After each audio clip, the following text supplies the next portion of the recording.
Oigan, hablábamos al comienzo de este programa de estas personas que tienen un rasgo de personalidad muy complejo y es no saber expresar sus emociones, inclusive no saberlas interpretar, inclusive confundirlas unas con otras. Mejor dicho, es todo un enredo. Y uno dice, pero sí, eso es posible, sí, sí es posible. Y para eso hemos invitado a Ana María Morales Rengifo. Ella es representante regional del Campo de Desarrollo Humano y curso de vida del Colegio Colombiano de Psicólogos, Colpsic. Ana María Morales, muy buenos días. Muy buenos días, muchísimas gracias por preocuparse por la salud mental y permitirnos un espacio de socialización de todo el tema de condiciones o trastornos mentales. ¿Cómo le decimos, doctora Ana María o Ana María? Ana María está bien. Ah, bueno, perfecto. Perfecto. Para no sonar confianzuda, ¿no? De todas maneras. Pero bueno. No, tranquila. Claro, ¿por qué? ¿Qué pasa? Es decir, hablemos primero de cómo identificamos a una persona que tiene alexitimia, es decir, que tiene dificultad reconociendo, expresando o describiendo emociones, según lo que hemos encontrado. Así es una condición psicológica, es primero importante aclararlo, pero tiene unas características, ¿sí? Eso es parte como del reconocimiento, porque ya hablamos que es la condición psicológica en donde no se puede identificar, expresar y reconocer todas las emociones, ni propias ni ajenas. Y eso significa que tiene dificultad para identificar si tiene tristeza, si tiene enojo, si tiene alegría, porque él siente que cuando hay una expresión muy en su cuerpo puede estar sintiendo como un malestar general, o sea, lo combina como en una situación fisiológica, más no lo entiende muy bien qué es lo que está sucediendo. Una dificultad para expresar emociones, imagínate lo que significa ver a las personas reaccionar de una manera y sentir que son muy exagerados o que porque llorarán por esa noticia, pues eso relaciona a la siguiente, que es que tienen un pensamiento muy concreto.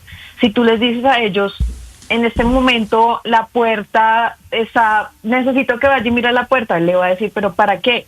Ve a ver si la puerta puso, y él dice, pero la puerta pone, o sea, y se va como indispuesto y dice, ven un momento, o sea, ¿desde cuándo la puerta es un ser inerte? Es decir, que el sarcasmo ellos no lo entienden y le parece absurdo, y eso lleva a una de las causas y las mayores características de diagnóstico, que es que los niños, por ejemplo, que eso sucede en nosotros los humanos, que antes de cualquier acontecimiento nos imaginamos miles de escenarios, ellos no tienen imaginación, ¿sí?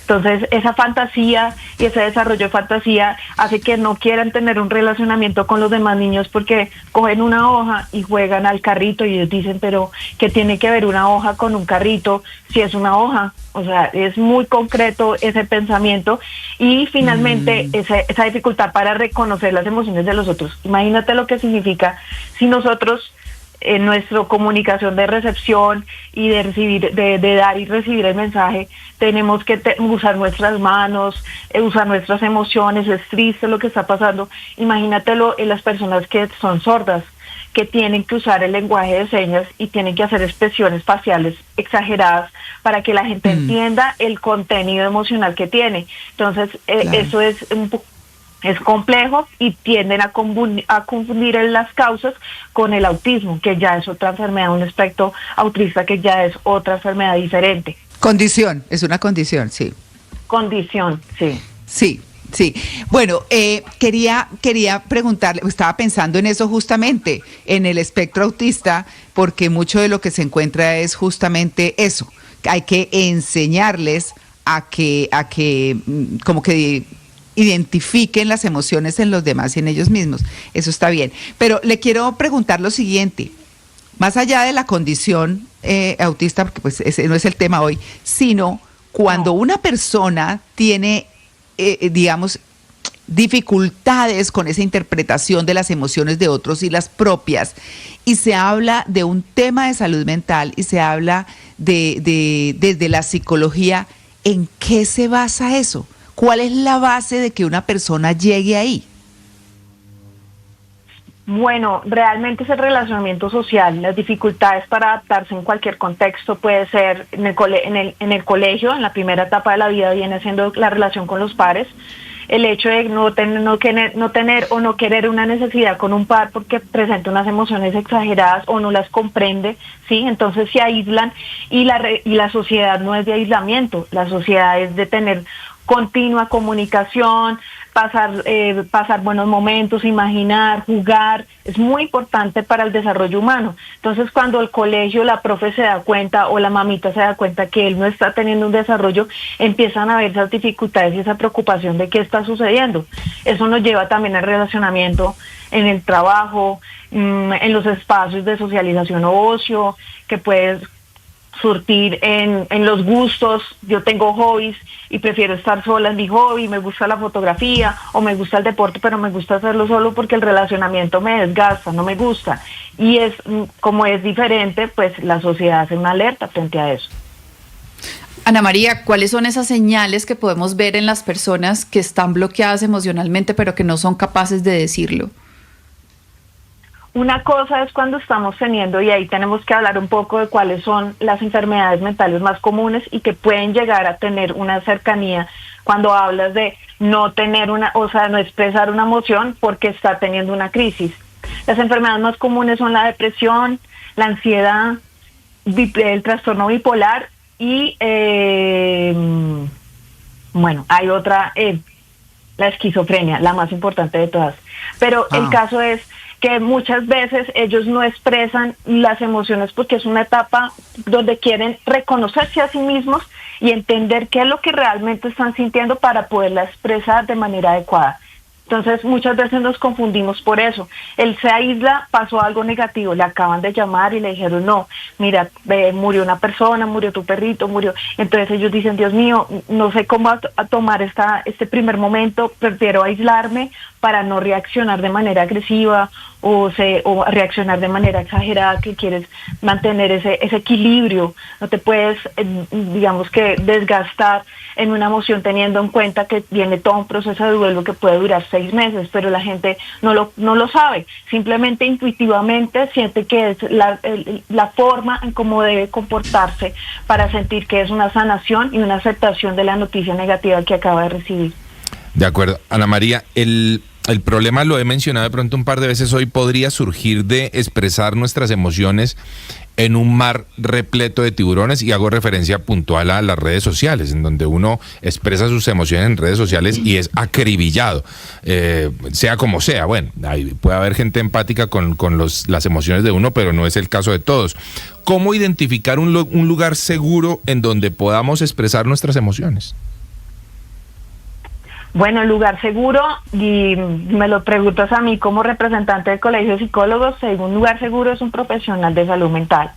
Un lugar seguro es la familia. Un lugar seguro pueden ser los amigos, los pares. Eso puede ser un lugar seguro, pero nada nos asegura que no seamos juzgados, ¿cierto? Entonces es importante trabajar en nosotros mismos para que cuando eso suceda, pues no le demos tanta importancia porque hace parte del relacionamiento social. Al final es sin querer que en ocasiones uno opina de una persona o la otra persona opina de la vida de los demás. Es una situación sin querer. En ocasiones no es intencional, ¿sí?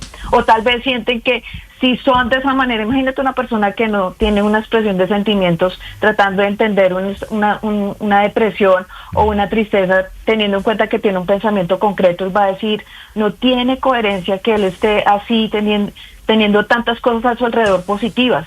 Entonces es difícil porque las vidas son diferentes y por eso debemos buscar una relación siempre con nosotros mismos, porque ese es nuestro lugar seguro toda la vida en tema de salud mental. Nuestro lugar seguro siempre va a ser nosotros mismos y nuestra relación con nosotros mismos. Ana María, ¿qué podríamos decirle o qué herramientas podríamos brindarle a esa persona que siente, a esa persona que no sabe cómo expresar esas emociones sin que se sienta juzgado? Bueno, primero, si estamos teniendo una situación particular en donde el contenido de la descripción que acabamos de realizar me hace sentir identificada, o sí, al escucharlo creo que sí puedo estar teniendo una lexitimia, pues no nos sintamos juzgados, no nos sintamos mal, porque nosotros somos muy autocríticos. La persona que más duro nos da en la sociedad no es los padres, nuestro entorno, sino nosotros mismos. Entonces, no darnos duro, tener paciencia, hacer la terapia juicioso para el reconocimiento de emociones, para poder expresar las emociones de manera adecuada, no es fácil, es un ejercicio permanente. Tiene también que buscar hacer, para todos en la vida tenemos crisis, hablando de salud mental. Todos en la vida tenemos crisis y por eso nos tenemos que preparar, realizando terapia, acompañamiento en deporte, siempre realizar un ejercicio con nosotros mismos para que cuando lleguen las crisis no sintamos nosotros que va a suceder algo negativo o que vamos a llegar a un caos mucho más grande por no conocernos a nosotros mismos. Hay momentos en los que las conversaciones son bien difíciles y uno no encuentra las palabras para decirlo, entonces se autocensura o dice, no, es que o yo lo digo muy fuerte o no sé cómo preguntarlo. ¿Cómo uno empieza a elaborarse por dentro para que de pronto las palabras de uno no hieran a los demás? Uno pueda decir verdades, porque a veces toca decir verdades, a veces toca parar a la gente, decirle, no, mire, yo no puedo hacer esto, o sea, no me pida esto, yo para esto no sirvo, o no quiero ir a este sitio, o no es que usted me caiga mal, pero de verdad es que no quiero estar en este lugar, ¿entiende? ¿Cómo empieza uno a elaborar ese proceso interno, doctora? Me encanta saber que estamos hablando de un tema de la etapa de la vida. No es lo mismo que nos digan a los 16 años, a los 15, vamos a tal lugar y uno adentro no quiere ir, pero uno va, ¿sí? Porque no tiene la personalidad ni las herramientas del conocimiento propio de saber sus límites, de que cuando algo adentro le dice no vaya, pues no va, ¿sí? Independientemente de la reacción de la persona, uno puede decir no más. Yo creo que la contemplación pura de los límites de las personas se radica absolutamente en los derechos humanos, pero más allá de los derechos humanos es escucharse. ¿Usted quiere ir? ¿Usted siente que la va a pasar bien? Hoy es un día para salir a tomar unos tragos, ¿está seguro? Cuando usted empieza a conocerse, usted sabe que le va a decir no a esa persona, pero también entendiendo que la otra persona pues puede ponerse un poco brava, pero se le va a quitar, porque es una decisión que usted mismo tomó y va a tener la serenidad y la tranquilidad de que tomó una decisión consciente de lo que usted quería realizar. Ahora, si tú me hablas de, digamos, acaban de dar una mala noticia, la persona empieza a llorar y no sabes qué hacer, la mejor manera de contener es tocando, ¿sí? Pero tocando con consentimiento, o sea, un abrazo, que él sepa que no está solo, que tiene a alguien al lado y que entiende, a pesar de que en ese momento no sabe qué es lo que sucedió, que lo estás acompañando y que lo que suceda te lo puede contar. Esa forma es una contención simple y lo que nosotros tenemos que hacer es escuchar. Cuando pasan esta clase de situaciones de contingencia, lo que hacemos es escuchar lo que la otra parte nos quiere contar para poder contener y que la persona se sienta que a alguien le importa lo que le acaba de suceder. Es un ejemplo de dos situaciones diferentes. No sé si te doy respuesta a lo que preguntaste. Así es. Sí. Bueno, yo creo que escuchando todo esto y partiendo del principio de que uno también tiene que no juzgarse, tiene que entenderse. Bueno, ahí hay una parte como de el reconocimiento propio y del crecimiento personal. Entonces, desde, uno diría, digamos un poco traduciendo lo que usted ha dicho, que desde que está muy joven y empieza, bueno, porque es que los papás, usted tiene 16 años y los papás, vamos y vamos, ¿no? Es decir, sí, bueno, por lo menos así me tocó a mí, pero y los papás pues ejercen esa autoridad y hay todo un tema cultural alrededor de todo esto, de cómo expresarse, de qué sí expresarse o de cómo yo me entiendo y cómo pido. Y hay personas, uno conoce personas que dicen, no, sabe que a mí definitivamente ese ambiente no me parece. O yo prefiero no ir porque a mí me alteran ese tipo de cosas. Por ejemplo, la gente que no va a las cosas multitudinarias o, bueno, cosas por el estilo. En este tema de las emociones, ¿desde cuándo puede uno cultivar ese poder identificar, digamos que no puede uno entender qué le está pasando o qué le está pasando a otro, porque no necesariamente puede ser uno. ¿Cómo eso se hace? Ese relacionamiento es innato en la sociedad. Nosotros somos seres sociales. Todo el tiempo estamos en relación con los demás y desde el primer instante hay un ejemplo muy bonito, viral, en TikTok, donde aparece un niño con 2 galletas y la mamá o el papá se quedan sin una galleta, entonces destapan, porque es un plato, ¿no? Entonces destapan el plato y se da cuenta que el niño tiene 2 galletas, el papá tiene 1, pero falta la mamá. Hay unos que dicen, ay, mamá perdió. Sí, o sea, como que yo voy a comer 2 raciones, mamá, yo no sé. Y hay otros que dicen, mamá, te falta, toma tu galleta. Esas relaciones sociales son constantes en nuestra vida. Por eso... Bueno, ¿y ahí cómo se juzga? Ana María, no cómo se juzga, perdón, ese no es el término. No juzguemos, ¿cómo sí. se procede? O sea, uno diría, ¿qué es lo correcto? Pero ¿qué es lo correcto a los ojos de quién? ¿Cierto? Entonces uno dice, pues el niño está en su derecho de defender sus galletas y de decir, no, pues son mis galletas y no las comparto. Yo, por ejemplo, reconozco que a mí no me gusta compartir mi comida, a mí no me pidan. Ofrezco con generosidad y me gusta compartir pero cuando yo me estoy comiendo algo que yo quiero, yo no me pidan. Y lo saben en mi casa, pero digamos que cuando se trata ya de una situación en que dice, ay, mi mamá quería galleta, pegándonos al ejemplo que usted está poniendo, uno dice, entonces, ¿dónde está la generosidad? Yo no sé, desde qué plataforma, desde qué escenario mira uno eso para no entrar a juzgar. ¿Cómo hacer? Bueno, cuando tú hablas en qué momento podemos nosotros, desde el contenido de la sociedad y desde el contenido del convivir, uno en las etapas de la vida, desde los 1 a los 6 años, se forma en esta clase de situaciones para no parecer egoísta. Esto surge mucho en personas que son solas, son hijos únicos, en donde no hay un impedimento, no tienen que compartir, todo es para ellos. Ahí, en esa clase de formación o de crecimiento personal, pues sí surte efecto lo que decimos, que yo no voy a compartir y no pasa nada porque no está acostumbrada a la reacción de los demás. Es muy importante insistir en los derechos humanos, ¿sí? Porque muchas veces lo que tú quieres está haciéndole daño a otra persona y ese daño puede generar un trauma, ¿sí? Hasta donde se permita el derecho humano disfrutarse, todo está bien. Ya. Mientras tú no estés ni haciendo violencia, ni golpeando, ni maltratando, todo está bien. Pero si tú estás ejerciendo poder, por así decirlo, y estás maltratando a otra persona, hasta ahí raya tu autonomía, ¿sí? Porque estás cometiendo un delito. Hasta ahí. Sí, exacto. Esos son los límites sociales que son importantes aclararlos. Claro, y me llama mucho la atención que usted lo llame desde los derechos humanos, porque uno diría, pues claro, cada quien tiene derecho a expresarse como le parezca, que si es lo adecuado o no, uno diría, ¿es lo adecuado a los ojos de quién? ¿Cierto?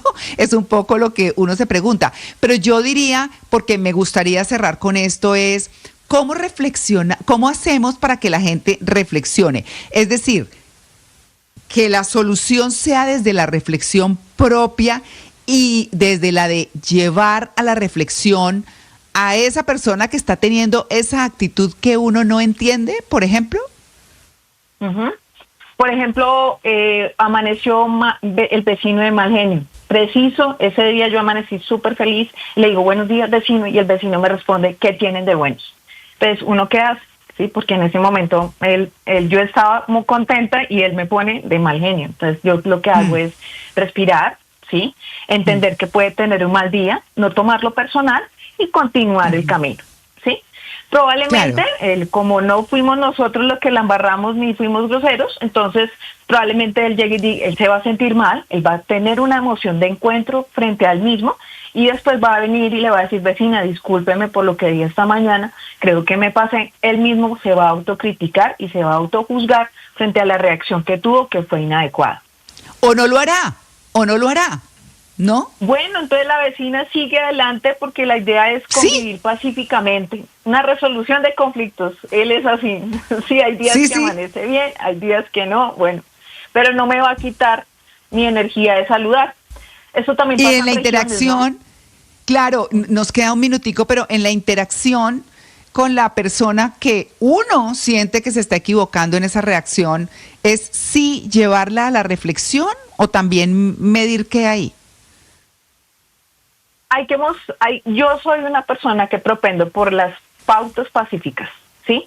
Sí. Es decir, si esa persona está muy alterada, dejémosla, ¿sí?